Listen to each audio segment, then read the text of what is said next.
আমরা তো আইবি পাবনা থেকে বুঝছেন जी भाई আমরা খেতে জম্মাইছি মরে গেলাম একবারে। इनका सबसे प्रॉब्लम क्या है, इनका सेहत का निज़ाम ही नहीं है। नहीं है बांग्लादेश तो में वो अगर आप इंडिया के साथ पंगा लेंगे, आपकी इंडिया के आप जा रहे हैं, आपकी 80% जो इलाज की सहूलत है वो इंडिया के पास है। আজকের বাজারে কত টাকা করে আলু পেঁয়াজ বিক্রি করছে দর্শক, ভিডিও কথা না বাড়িয়ে সরাসরি চলে যাব বিক্রেতা। डेयरी फिशरीज, मतलब इसका मतलब तो यह है कि इंडिया सारे के सारे श्रीलंका को चला रहा है। सारे के सारे श्रीलंका को देखें। 250 ग्राम टमाटर के लिए लोग 80 रुपए चुका रहे हैं। वहीं बांग्लादेश में प्याज की कीमतों ने आसमान छू लिया है। आप ये जानकर हैरान होंगे कि बांग्लादेश में 1 किलो प्याज के लिए लोग 260 टका यानी कि 220 रुपए चुका रहे हैं।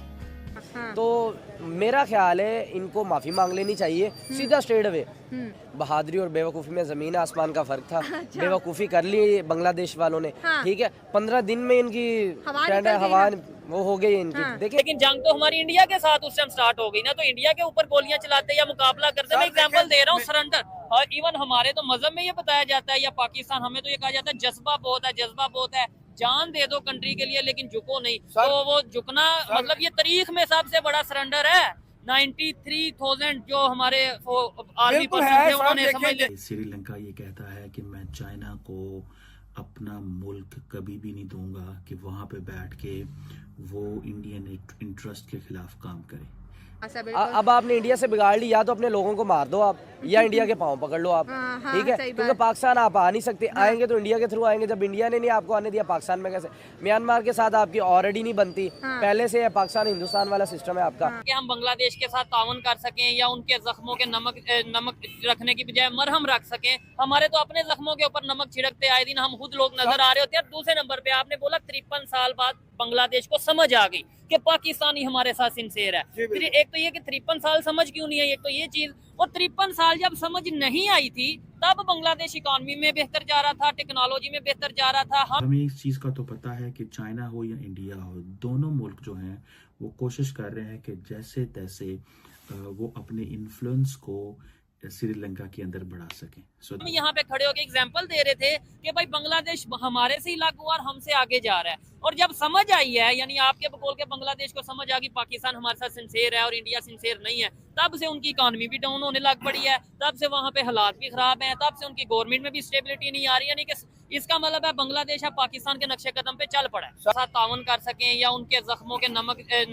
रखने की बजाय मरहम रख सकें। हमारे तो अपने जख्मों के ऊपर नमक छिड़कते आए दिन हम खुद लोग नजर आ रहे होते हैं। दूसरे नंबर पे आपने बोला 53 साल बाद बांग्लादेश को समझ आ गई कि पाकिस्तानी हमारे साथ सिंसेर है। फिर एक तो ये कि 53 साल समझ क्यों नहीं है, एक तो ये चीज। और 53 साल जब समझ नहीं आई थी तब बांग्लादेश इकॉनमी में बेहतर जा रहा था, टेक्नोलॉजी में बेहतर जा रहा था। हम यहाँ पे खड़े होकर एग्जांपल दे रहे थे कि भाई बांग्लादेश हमारे से ही अलग हुआ और हमसे आगे जा रहा है। और जब समझ आई है, यानी आपके बोल के बांग्लादेश को समझ आ गई पाकिस्तान हमारे साथ सिंसेर है और इंडिया सिंसेर नहीं है, तब से उनकी इकॉनमी भी डाउन होने लग पड़ी है, तब से वहाँ पे हालात भी खराब हैं, तब से उनकी गवर्नमेंट में भी स्टेबिलिटी नहीं आ रही। यानी कि इसका मतलब है बांग्लादेश अब पाकिस्तान के नक्शे कदम पे चल पड़ा है। सर मेरी बात सुने, नक्शे कदम की बात नहीं है कि इंडिया को आपके ख्याल में तकलीफ नहीं है।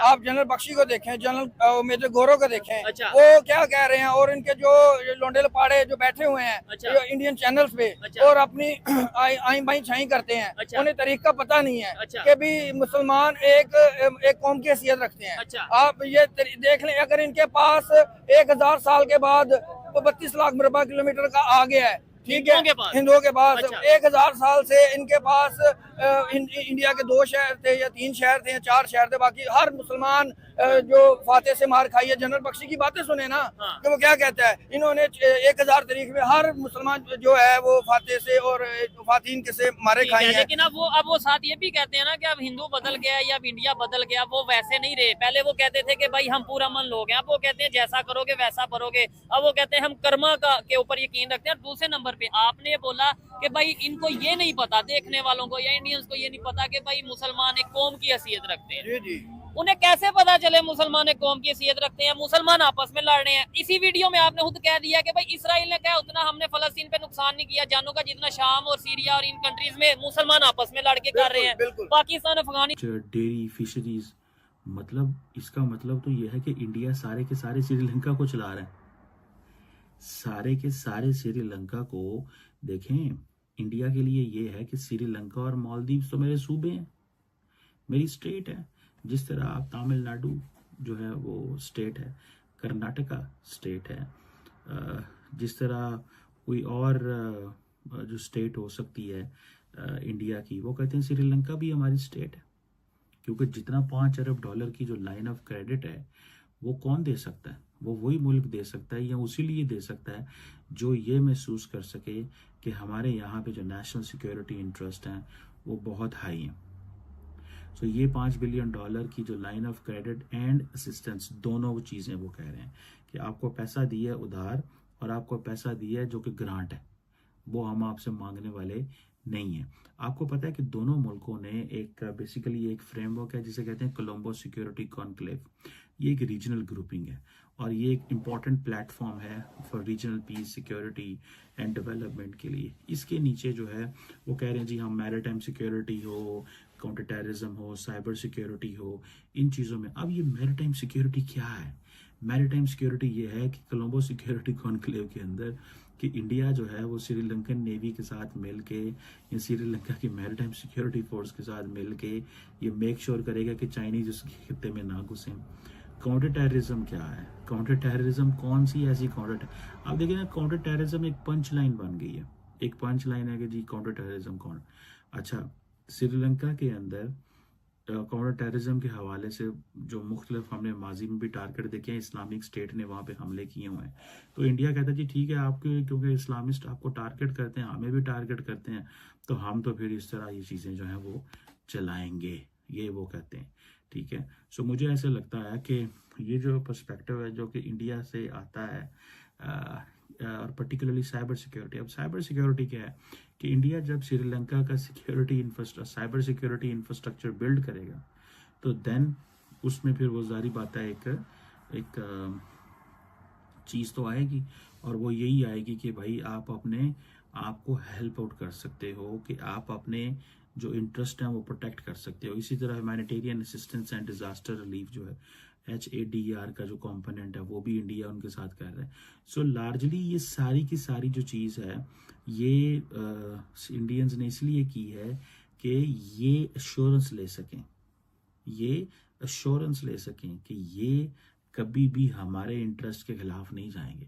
अच्छा, मज़े की बात यह है कि यही श्रीलंका अगर शायद बीजिंग चाइना पहुंच जाएगा तो वहाँ जाके भी ये कहेगा कि जी हम आपकी टेरिटरी, हम आपके इंटरेस्ट के खिलाफ किसी वो कुछ नहीं करने देंगे, यानी कि हम इंडियंस को वो नहीं करने देंगे जो आप चाहते हैं। अच्छा, इंडियंस ये क्या करते हैं कि इंडियंस थोड़ी सी ओपन कमिटमेंट्स भी लेते हैं। ओपन कमिटमेंट्स लेते हैं to show it to the Americans के देखें हम यहाँ पे बैठ के इतने। बांग्लादेश आलू प्याज तक के लिए भारत पर निर्भर है। तनाव की वजह से भारत से आलू प्याज पहुंचने में कुछ देरी क्या हुई, बांग्लादेशियों की थाली से प्याज आलू गायब हो गया, क्योंकि कीमतें इतनी ज्यादा बढ़ गईं कि बहुत सारे लोग खरीद नहीं पा रहे थे। अब जब भारत ने वहां नया स्टॉक भेजा तब जाकर कीमतें कम हुईं और लोगों ने राहत की सांस ली। लेकिन क्या भारत की इन कोशिशों से बांग्लादेश के नेताओं की नफरत कम होगी? ढाका ट्रिब्यून की रिपोर्ट के मुताबिक पिछले हफ्ते प्याज 100 बांग्लादेशी टका 100 रुपए किलो तक बिक रहा था, लेकिन जैसे ही भारत से प्याज पहुंची यह 90 टका 63 रुपए पर आ गया। कुछ दुकानों पर तो भारतीय प्याज 80 टका में भी बेचा जा रहा है। इससे वहां के लोगों ने काफी राहत की सांस ली है, क्योंकि बांग्लादेश में पैदा होने वाला प्याज उन्हें काफी महंगा पड़ता है। कई जगह यह 150 टका तक में बेचा जा रहा है, इसलिए भारतीय प्याज वहां के लोगों की पसंद है।